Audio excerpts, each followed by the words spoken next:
Video में पोषण भाग 2। इस वीडियो के उद्देश्य हैं क समझना कि भोजन आमाशय से आहार नली के और कौन कौन से भागों में जाता है। ख समझना कि क्षुद्रांत्र में भोजन का पाचन और अवशोषण कैसे होता है। ग क्षुद्रांत्र और बृहदांत्र के अंतर को समझना।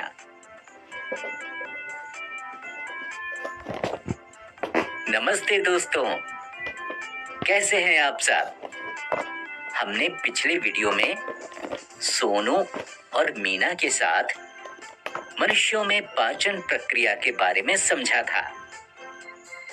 हमने भोजन के मुंह से आमाशय तक के सफर को भी समझा था। आइए इस वीडियो के माध्यम से हम भोजन के आमाशय से आगे का सफर समझते हैं। दीदी, शाम हो गई है। आपने कहा था कि आप शाम को भोजन के आमाशय से आगे के सफर के बारे में बताएंगी। हाँ सोनू, रुक, मैं वह चित्र लेकर आती हूँ जो मैं बना रही थी।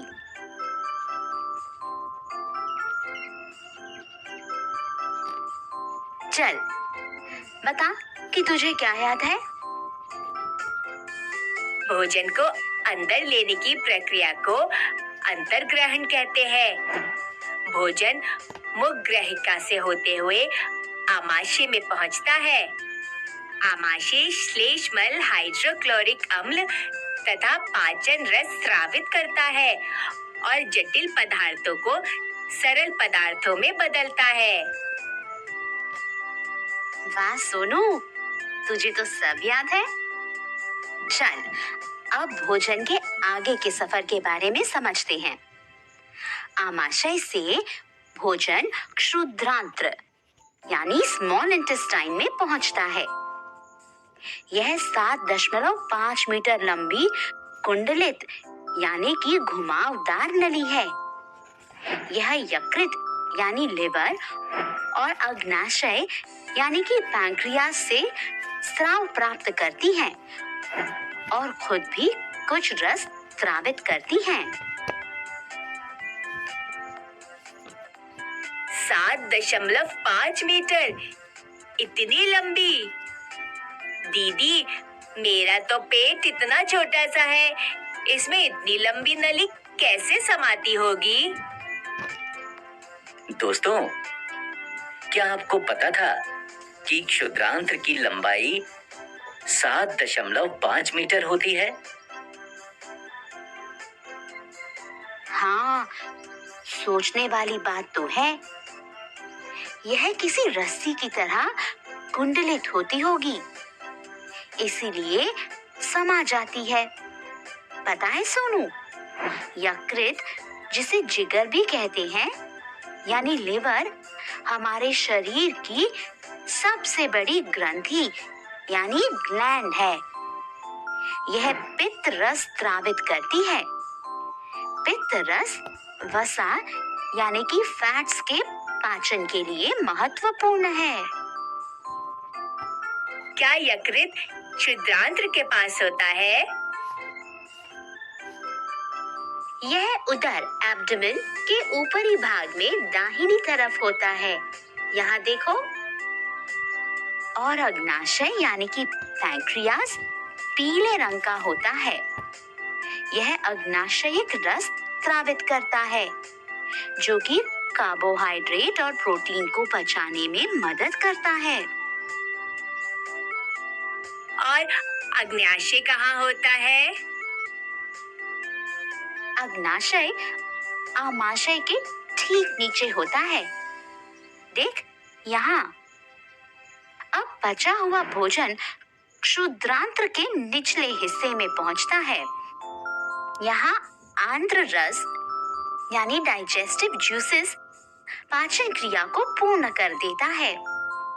यह देख, मैंने इस सूची में लिखा है कि कौन से पदार्थ किस में परिवर्तित होते हैं।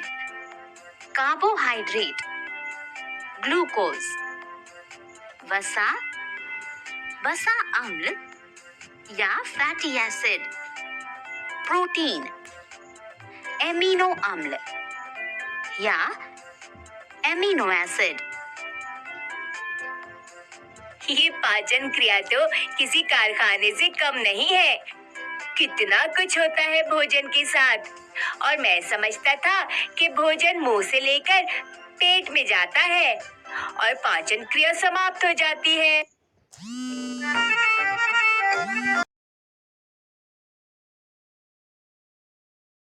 कौन से पदार्थ किस में परिवर्तित होते हैं? कार्बोहाइड्रेट, ग्लूकोज, वसा, वसा अम्ल या फैटी एसिड, प्रोटीन, एमिनो अम्ल या एमिनो एसिड। ये पाचन क्रिया तो किसी कारखाने से कम नहीं है। कितना कुछ होता है भोजन के साथ। और मैं समझता था कि भोजन मुंह से लेकर पेट में जाता है और पाचन क्रिया समाप्त हो जाती है। क्या आप लोग भी सोनू की तरह सोचते थे दोस्तों? सोनू, अभी तो भोजन शरीर के 2 और भागों से गुजरेगा, तभी पाचन क्रिया समाप्त होगी। पता है सोनू, क्षुद्रांत्र में भोजन का पाचन और अवशोषण यानी एब्जॉर्प्शन दोनों होते हैं। अवशोषण वो कैसे होता है? पोषक तत्व क्षुद्रांत्र की अंदरूनी दीवार द्वारा अवशोषित किए जाते हैं। क्षुद्रांत्र में बहुत सारी रक्त वाहिकाएं यानी ब्लड वेसल्स होती हैं। क्षुद्रांत्र की अंदरूनी दीवार पर उंगली जैसी हजारों संरचनाएं होती हैं। चल, मेरी विज्ञान की पुस्तक में इसका चित्र देखते हैं। इन्हें दीर्घरोम या रसांकुर या विली कहते हैं। ये रसांकुर उंगली जैसी क्यों होती है?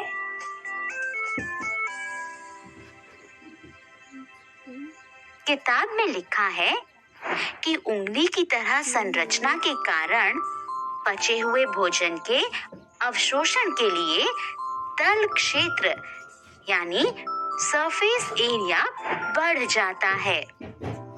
रसांकुर में बचे हुए भोजन का अवशोषण हो जाता है और भोजन रसांकुर से रक्त वाहिकाओं में चला जाता है।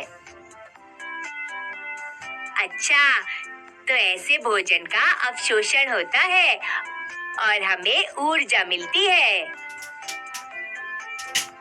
कोशिकाओं में उपस्थित ग्लूकोज का विघटन ऑक्सीजन की सहायता से कार्बन डाइऑक्साइड और जल में हो जाता है और इस तरह से हमारे लिए ऊर्जा उपलब्ध होती है। अच्छा, तो अब पाचन और अवशोषण हो गया, तो क्या अब पाचन क्रिया समाप्त हो गई? नहीं सोनू, अब अपचित और अनवशोषित भोजन बृहदांत्र यानी कि लार्ज इंटेस्टाइन में जाता है। बृहदांत्र क्षुद्रांत्र की अपेक्षा चौड़ी और छोटी होती है।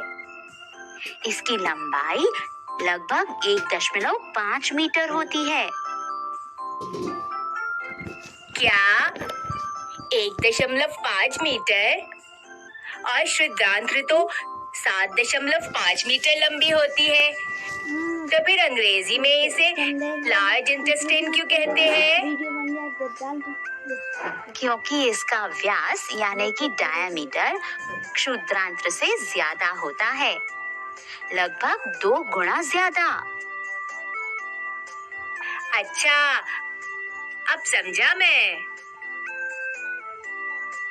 अब भोजन का वह भाग जिसका पाचन नहीं होता है, वह बृहदांत्र में चला जाता है और बृहदांत्र उसमें से पानी अवशोषित कर लेता है तथा बचा हुआ अपचित पदार्थ मलाशय यानी कि रेक्टम में चला जाता है और समय समय पर गुदा द्वारा यह मल के रूप में बाहर निकल जाता है।